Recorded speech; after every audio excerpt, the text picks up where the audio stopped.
ایک عورت امام علی علیہ السلام کی خدمت میں آئی اور رو رو کے عرض کرنے لگی، یا علی،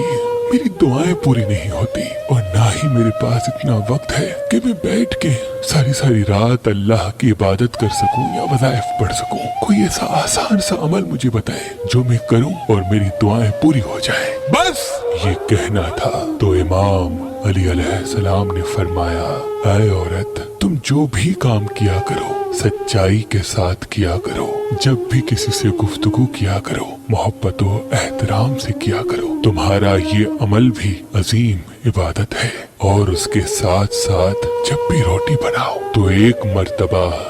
یہ کہا کرو، اے اللہ، تو نے اس حقیر بندی کو یاد کیا، رزق دیا اور رزق پکانے کی طاقت عطا کی، اے اللہ اپنے محبوب کے صدقے میری دعائیں بھی قبول فرما۔ اے عورت، یاد رکھنا، جب اللہ کا رزق انسان اپنے لیے یا اپنے گھر والوں کے لیے بناتا ہے اور اس وقت اللہ سے دعا مانگتا ہے تو اللہ وہ دعا کبھی بھی رد نہیں کرتا۔